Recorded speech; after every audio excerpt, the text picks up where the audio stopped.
L'eau gazeuse, le matériel pour l'imprimante, le coulis de tomates, pommes, salade, riz, jambon, beurre, margarine, lessive, le sucre, les petits jus de fruits, tout ça se trouve chez Migros. Par contre, la bière se trouve chez Denner.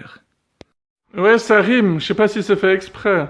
À noter qu'une fois j'ai croisé un pote qui m'a dit j'ai plus que 2 francs pour le reste du mois, donc ça me fera 4 bières à 50 centimes chez Denner. Chacun a sa façon de vivre et sa notion de la vie, hein. Je critique pas, hein. Et sinon, un paysan qui s'appelle Philippe Junot a écrit ce message. Chers collègues et amis, pouvez-vous prendre note du message et le faire suivre? Incroyable, la Migros empêche la hausse du prix du lait de 3 centimes, ce qui serait pourtant justifié. Il semble que pour la Migros, la disparition d'exploitations agricoles est négligeable, pourvu que leur enseigne continue à prospérer. Ce message est un appel au boycott des magasins Migros durant ces prochaines semaines. Ce message s'adresse à tous les agriculteurs et leurs partisans. Faites passer ce message pour un effet boule de neige dans toute la Suisse. Et puis à part ça, des petits malins auraient trouvé encore une nouvelle manière de vous arnaquer. Parmi les messages à circuler d'urgence en ce moment, il y a celui qui dit qu'il y a des porte-clés pour accrocher au rétro qui sont distribués à des pompes à essence et sur des parkings, qui sont gratuits et qui sont également distribués dans certains restaurants.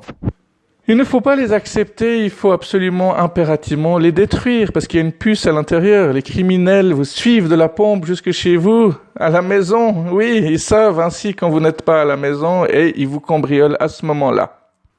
D'après la police, c'est encore le travail des Roumains. Oui, parce que c'est toujours bien d'accuser une nationalité. Bref, vous avez été avertis. Vous en faites ce que vous voulez. Bon, pour en revenir au géant orange, il y a toujours plusieurs groupes, il y a toujours plusieurs clans, il y a toujours 2 catégories qui s'affrontent. Donc évidemment, d'un côté, il y a ceux qui boycottent de toute manière la Migros en disant que c'est mieux d'aller chez l'agriculteur, d'acheter ses fruits à la campagne. Donc, et il y a ceux qui pensent que de toute manière, une enseigne comme la Migros ne peut pas se permettre d'avoir des problèmes. Que tout ce qui est légumes, que tout ce qui est viande, alimentation doit passer au moins 200 tests avant d'arriver sur les rayons parce qu'ils peuvent pas se permettre de vendre des produits de mauvaise qualité. Parce qu'évidemment, il y a des gens qui achètent jamais leur nourriture chez l'agriculteur, qui vont jamais prendre des œufs frais à la ferme, etc. Évidemment, il y a aussi le fait que le lait c'est fait pour les veaux et pas pour les êtres humains, mais ça, c'est des notions qui vont encore prendre beaucoup de temps à être détruites. D'ailleurs, moi-même, j'ai été tellement habitué au lait que je peux pas me passer de mon cacao, ni de mes céréales Kellogg's Mozonto. Donc, combien de personnes vont réellement faire attention à ce message? Combien de personnes vont réellement boycotter la Migros? On nous a demandé plusieurs fois de boycotter Shell et Esso à l'époque. Personne ne le faisait, quoi. Pourquoi casser les habitudes du moment qu'ils sont instaurées? Si c'est juste pour sauver la planète, bah, si on n'a pas de descendance en plus, bah, on s'en fout, hein.